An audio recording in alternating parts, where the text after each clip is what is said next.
22 मई को राजा राम मोहन राय का जन्म दिवस मनाया जाता है। अगर आपने हिस्ट्री पढ़ी है तो आप इस नाम से परिचित होंगे।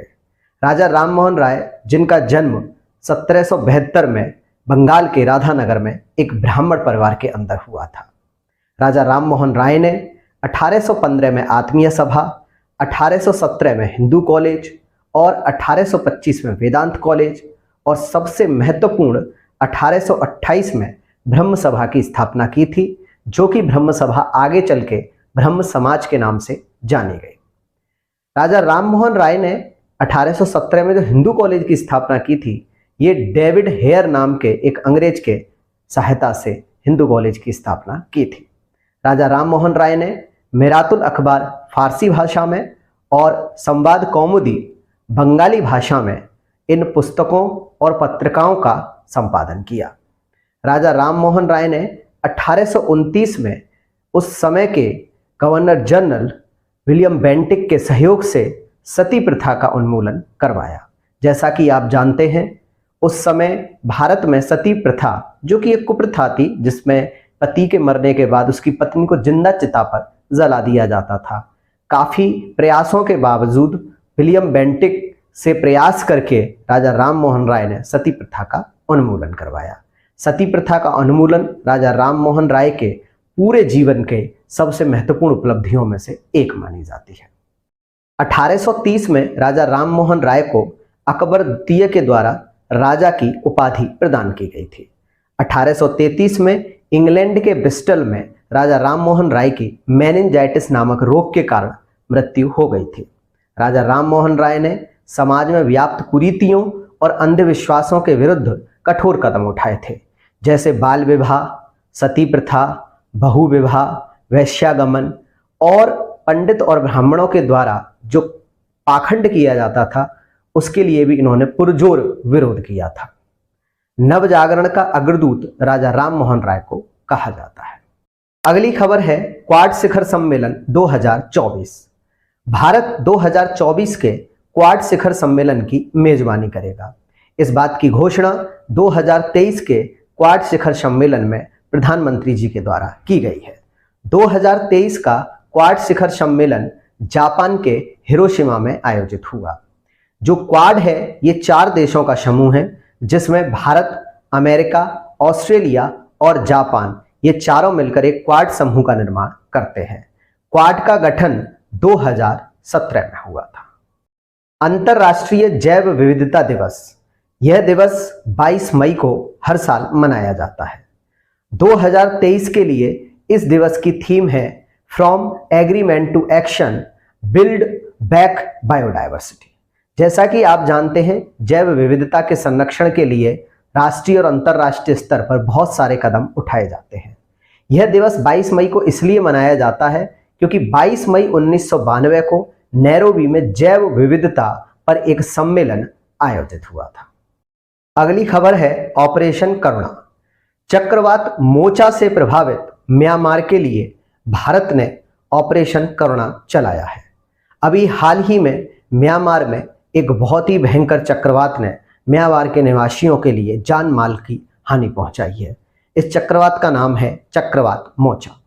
म्यांमार में राहत सामग्री पहुंचाने के लिए इंडियन नेवी के 4 जहाजों को तैनात किया गया है और इन 4 जहाजों के माध्यम से राहत सामग्री लोगों तक पहुंचाई जा रही है।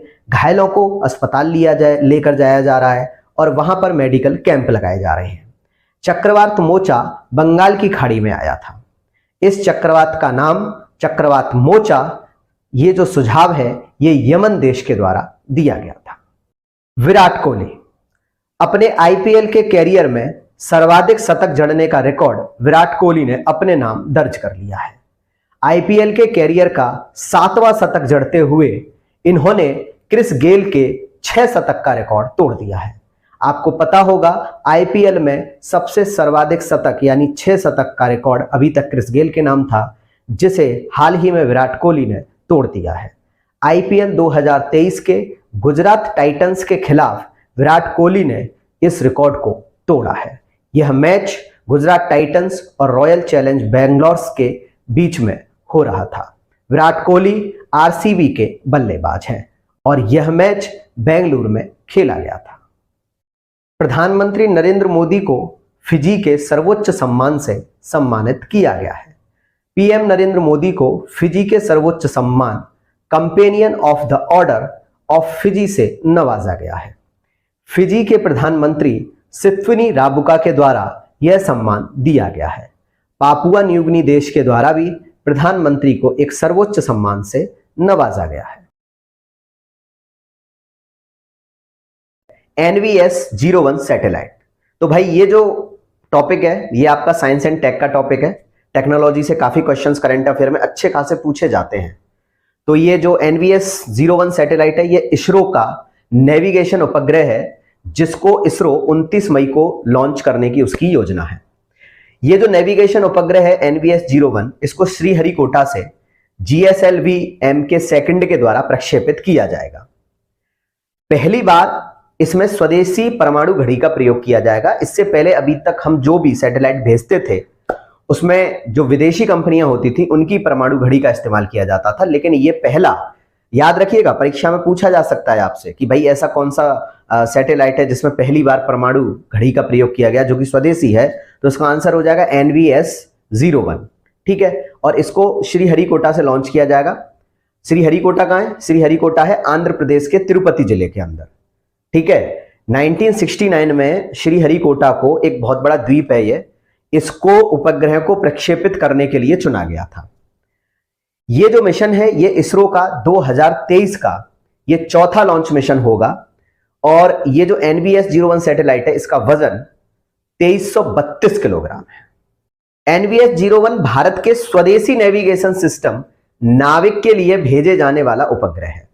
अब आप कहेंगे सर नेविगेशन सिस्टम क्या है और ये नाविक कौन सा सिस्टम है? तो देखिए, नेविगेशन आपने मोबाइल में देखा होगा, हम गूगल मैप का यूज करते हैं, नेविगेटर्स होते हैं जो रास्ता बताते हैं। तो ये सारी चीजें किसकी वजह से पॉसिबल है? ये सैटेलाइट्स की वजह से पॉसिबल है। तो जो नाविक मिशन था ये हमारे देश का स्वदेशी नेविगेशन सिस्टम है। ये याद रखिएगा, अगर आपसे परीक्षा में पूछा जाता है कि भारत का स्वदेशी नेविगेशन सिस्टम कौन सा है, नाविक, जिसे पिछले कुछ वर्षों में भारत के द्वारा जो है लॉन्च किया गया था। इससे पहले हम विदेशी जो नेविगेशन सिस्टम थे उनके ऊपर डिपेंड रहते थे। ये 2016 में लॉन्च किए गए IRNSS-1G उपग्रह की जगह लेगा। चलिए अब देखते हैं अगली खबर। महाराणा प्रताप की जयंती 2023 में 22 मई को मनाई गई। 2023 में 22 मई को राजपूत राजा महाराणा प्रताप की जयंती मनाई गई। देखिए, ये अंग्रेजी कैलेंडर के हिसाब से इनकी जयंती नहीं मनाई जाती है। इनका जन्म ज्येष्ठ मास की शुक्ल पक्ष की तृतीया को हुआ था और ये आपकी ज्येष्ठ मास की शुक्ल पक्ष की तृतीया इस वर्ष 22 मई को पड़ी। महाराणा प्रताप मेवाड़ के सिसोदिया वंश के महान प्रतापी योद्धा जो त्याग और समर्पण के लिए जाने जाते हैं। 1576 में महाराणा प्रताप और अकबर के बीच हल्दी घाटी का युद्ध हुआ था, यह आपको याद रखना होगा। और इसमें महाराणा प्रताप ने अकबर की सेना के दांत खट्टे कर दिए थे। तो यह आपको याद रखना है कि 22 मई को इस बार महाराणा प्रताप की जयंती मनाई गई और ये मेवाड़ के राजा थे, सिसोदिया वंश से संबंधित थे। और सबसे महत्वपूर्ण फैक्ट जो जीएस का फैक्ट है आपकी परीक्षा में जो याद रखना है आपको, माय डियर, 1576 में महाराणा प्रताप और अकबर के बीच हल्दी घाटी का युद्ध हुआ था। अगली खबर है नीरज चोपड़ा जी से संबंधित। ऐसा कौन सा हिंदुस्तानी है जो नीरज चोपड़ा को नहीं जानता? यह खबर जुड़ी हुई है जेवलिन थ्रो रैंकिंग 2023 से। जी हां साथियों, नीरज चोपड़ा ने पुरुषों की विश्व एथलेटिक्स रैंकिंग में रैंक 1 हासिल कर लिया है। और सबसे इंपॉर्टेंट क्या है, ये इस रैंक को प्राप्त करने वाले पहले भारतीय बन चुके हैं। ऐसे पहले भारतीय एथलेटिक्स हैं जिन्होंने वर्ल्ड एथलेटिक्स रैंकिंग में पहला रैंक हासिल किया है। हमेशा याद रखिएगा, एग्जाम की प्रिपरेशन करते समय करंट अफेयर में सबसे पहला, सबसे बड़ा, ये थोड़े इंपॉर्टेंट फैक्ट होते हैं, ये आपको ध्यान रखने माय डियर। इन्होंने एंडरसन पीटर्स से ये इस समय 22 अंक आगे हैं। अब तक जो नाम था वर्ल्ड एथलेटिक्स रैंकिंग में वो एंडरसन पीटर्स का था, उससे 22 अंक आगे हैं हमारे भारतीय नीरज चोपड़ा जी। अभी हाल ही में दोहा डायमंड लीग में 88.67 मीटर के थ्रो के साथ उन्होंने इस खिताब को जीता है। विश्व कछुआ दिवस 2023, हर साल 23 मई को विश्व कछुआ दिवस मनाया जाता है। कछुआ सबसे अधिक उम्र तक जीवित रहने वाला पृथ्वी का एकमात्र जीव है। कई कई प्रजातियों की तो इसमें उम्र लगभग 150 वर्ष से ऊपर भी हो जाती है। कछुओं को उनके प्राकृतिक आवास में जीवित रहने के लिए, पनपने के लिए, इस उद्देश्य से विश्व कछुआ दिवस मनाया जाता है। जैसा कि आप जानते हैं, कछुए के शरीर पर एक कठोर कवच बना हुआ होता है जो उसको सुरक्षा प्रदान करता है। माउंट एटना ज्वालामुखी भैया चर्चाओं में बना हुआ है क्योंकि अभी हाल ही में दुनिया के सबसे सक्रिय ज्वालामुखी में विस्फोट हो गया और यह ज्वालामुखी था माउंट एटना ज्वालामुखी। माउंट एटना ज्वालामुखी कहां स्थित है? इटली में स्थित है और यह सबसे ऊंचा भूमध्य सागरीय द्वीप पर्वत है। यह आल्पस पर्वतमाला के दक्षिण में सबसे ऊंची चोटी पर स्थित है और हाल ही में अभी इसमें विस्फोट हुआ है। हालांकि इसमें पहले भी विस्फोट होते रहे हैं और आपको यह भी जानकारी होनी चाहिए कि ज्वालामुखी क्या होते हैं। पृथ्वी में दरारें पड़ जाती हैं, पृथ्वी में कुछ ऐसी दरारें जो ओपन हो जाती हैं और उसमें से लावा और गर्म पदार्थ और गैसें, भाप निकलती है। अब आपके मन में यह प्रश्न आ रहा होगा कि ऐसा कैसे हो जाता है? पृथ्वी के अंदर, पृथ्वी की आंतरिक संरचना में जो भूतापीय ऊर्जा होती है उसके कारण दबाव पड़ता है और उस दबाव के कारण जो है पृथ्वी में दरार पड़ जाती है और पृथ्वी के अंदर की चट्टानें उस भूतापीय ऊर्जा के कारण पिघलने लगती हैं और वो लावा के रूप में बाहर आने लगती है। तो याद रखिएगा, माउंट एटना ज्वालामुखी में भी हाल में विस्फोट हुआ है, इसीलिए जीएस के क्वेश्चन भी करंट से रिलेटेड बना देते हैं। तो ये आपको पता होना चाहिए कि इटली में स्थित है। हाल ही में चर्चा में बनी हुई है आईएनएस सिंधु रत्न। ये आईएनएस सिंधु रत्न क्या है? यह एक पनडुब्बी है। यह पनडुब्बी इसलिए चर्चा में बनी हुई है क्योंकि 97 दिनों की यात्रा के बाद यह रूस से मुंबई वापस आ गई है। इस आईएनएस सिंधु रत्न पनडुब्बी को रूस मरम्मत के लिए भेजा गया था।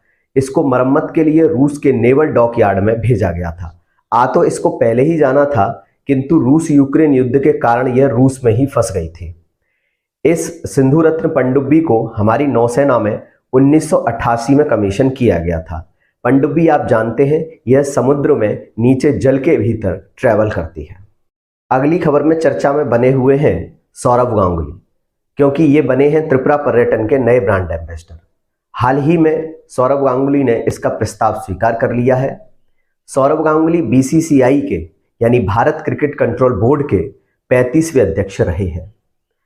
यदि मैं त्रिपुरा राज्य के बारे में बात करूं तो क्षेत्रफल की दृष्टि से त्रिपुरा देश का दूसरा सबसे छोटा राज्य है और 1972 में यानी 1972 को इसे पूर्ण राज्य का दर्जा प्रदान किया गया था।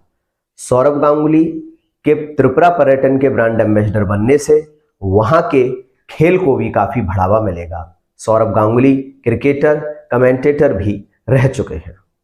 चर्चा में बना हुआ है जूना खटिया। बड़ा ही अजीब सा नाम लग रहा है आपको। चलिए पढ़ते हैं क्या है ये जूना खटिया। गुजरात के कच्छ जिले में मिले हैं हड़प्पा सभ्यता के सबसे पुराने कब्रिस्तान।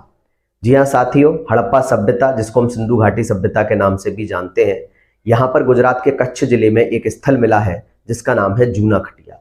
इस साइट की खोज 2016 में की गई थी। केरल यूनिवर्सिटी के पुरातत्व विभाग के जो शोध विद्यार्थी हैं उनके द्वारा इस साइट की खोज की गई थी। जूना खटिया हड़प्पा सभ्यता का सबसे बड़ा नेक्रोपोलिस स्थल है। नेक्रोपोलिस मीन्स क्या होता है? नेक्रोपोलिस मीन्स होता है मृतकों का शहर।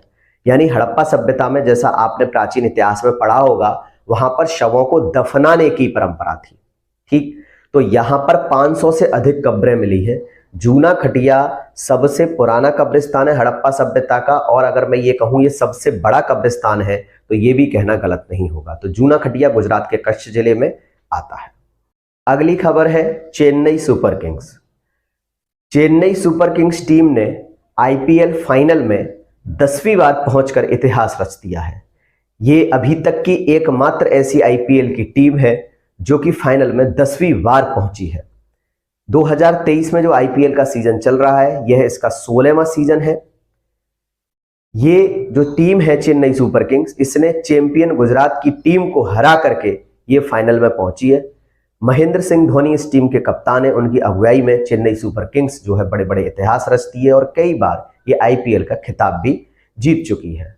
महेंद्र सिंह धोनी एक बहुत ही कमाल के क्रिकेटर हैं। भारत का शायद ऐसा कोई भी बच्चा, बड़ा बूढ़ा नहीं होगा जो इन्हें नहीं जानता। कैप्टन कूल के नाम से इन्हें जाना जाता है और ये बात इन्होंने आईपीएल में भी साबित कर दिखाई है। अगली खबर है ऑपरेशन ध्वस्त। राष्ट्रीय जांच एजेंसी यानी एनआईए के द्वारा इसे लॉन्च किया गया है। एनआईए की फुल फॉर्म है नेशनल इन्वेस्टिगेशन एजेंसी। ये जो ऑपरेशन ध्वस्त है इसको इसलिए लॉन्च किया गया है कि इसका उद्देश्य है संगठित अपराध और आतंकवाद को समाप्त करना।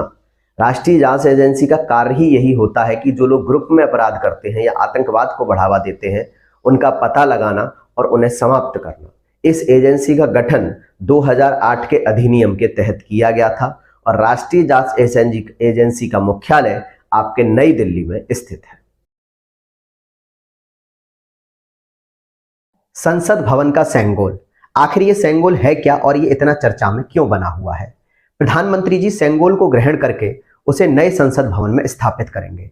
जैसा कि आप जानते हैं कि नया संसद भवन बनकर पूरी तरह से तैयार हो चुका है, जिसका उद्घाटन प्रधानमंत्री जी के द्वारा 28 मई को किया जाएगा। इस संसद भवन में प्रधानमंत्री जी सेंगोल को स्थापित करेंगे। ये सेंगोल अंग्रेजों से सत्ता हस्तांतरण के प्रतीक के रूप में ग्रहण किया गया था। इस सेंगोल को लोकसभा में अध्यक्ष के आसन के पास में स्थापित किया जाएगा। अब आखिर ये सेंगोल है क्या, जरा इसे देख लेते हैं। सेंगोल एक प्रकार का राजदंड है। यह 5 फीट लंबा है एवं इसके शीर्ष पर नंदी बैल बना हुआ है। सेंगोल शब्द तमिल भाषा के सेमई से लिया गया है। इसका अर्थ होता है नीति परायणता। इसे जवाहरलाल नेहरू ने भी ग्रहण किया था जब उन्होंने 15 अगस्त 1947 को देश की सत्ता को संभाला था। अगली खबर है अंतर्राष्ट्रीय बुकर पुरस्कार 2023। इस बार यह पुरस्कार जॉर्जी गॉस्पोडिनोव ने जीता है। जॉर्जी गॉस्पोडिनोव एक बुल्गारिया के लेखक हैं। उन्होंने ये उपन्यास टाइम शेल्टर के लिए ये बुकर पुरस्कार जीता है। एंजेला रोडेल ने इसको अंग्रेजी में अनुवाद किया है। ये जो टाइम शेल्टर उपन्यास है ये मूल रूप से बुल्गारिया में प्रकाशित पहला उपन्यास है। अगली खबर जुड़ी हुई है वंदे भारत एक्सप्रेस ट्रेन से। दिल्ली से देहरादून के बीच अब एक और नई वंदे भारत एक्सप्रेस ट्रेन चलाई जाएगी। उत्तराखंड राज्य को ये ऐसी पहली ट्रेन मिली है जो कि वंदे भारत एक्सप्रेस ट्रेन की सीरीज की है। दिल्ली से देहरादून का सफर इस ट्रेन के द्वारा लगभग 4 घंटे में तय किया जा सकता है। वर्तमान में भारत में 14 वंदे भारत ट्रेनें चल रही हैं। पहली वंदे भारत ट्रेन 15 फरवरी 2019 को दिल्ली से वाराणसी तक चलाई गई थी। वंदे भारत ट्रेन आम आदमी के लिए एक लग्जरी ट्रेन का कार्य करती है, जिसमें बहुत ही इकोनॉमिक किराए के अंदर ये यात्रा को बहुत ही कम समय में तय किया जा सकता है। चर्चाओं में बना हुआ है लिटिल इंडिया। आखिर ये लिटिल इंडिया है क्या? ऑस्ट्रेलिया के हैरिस पार्क का नाम बदलकर लिटिल इंडिया कर दिया गया है। हैरिस पार्क भारतीय रेस्तरां के लिए प्रसिद्ध है। देखिए साथियों, ऑस्ट्रेलिया में एक हैरिस पार्क है जो कि इंडियन रेस्टोरेंट के लिए बहुत ज्यादा फेमस है। अभी हाल फिलहाल में प्रधानमंत्री जी जो है ऑस्ट्रेलिया के दौरे पर गए थे, तो वहां पर जब वो पहुंचे तो वहां के प्रधानमंत्री एंथनी एल्बनीज ने इस हैरिस पार्क का नाम बदलकर लिटिल इंडिया कर दिया और इसका अनावरण कार्यक्रम में प्रधानमंत्री मोदी और एंथनी एल्बनीज दोनों ही शामिल थे। वर्तमान में ऑस्ट्रेलिया के प्रधानमंत्री एंथनी एल्बनीज हैं और ये जो हैरिस पार्क है ये ऑस्ट्रेलिया के सिडनी में स्थित है। भारत का अपना सुपर कंप्यूटर। भारत जल्द ही अपना सबसे तेज सुपर कंप्यूटर हासिल करेगा। इसकी क्षमता वर्तमान में जो भारत में सुपर कंप्यूटर है उससे लगभग 3 गुना अधिक होगी। क्रे XC40 ये वर्तमान का भारत का सुपर कंप्यूटर है। ये जो नया सुपर कंप्यूटर भारत जिसे हासिल करेगा ये मौसम संबंधी जानकारी के लिए बहुत उच्चतम स्तर पर कार्य करेगा। 1991 में भारत का पहला सुपर कंप्यूटर, याद रखिएगा साथियों, परीक्षा की दृष्टि से बहुत इंपॉर्टेंट क्वेश्चन हो जाता है ये। 1991 में भारत का पहला सुपर कंप्यूटर परम 8000 लॉन्च किया गया।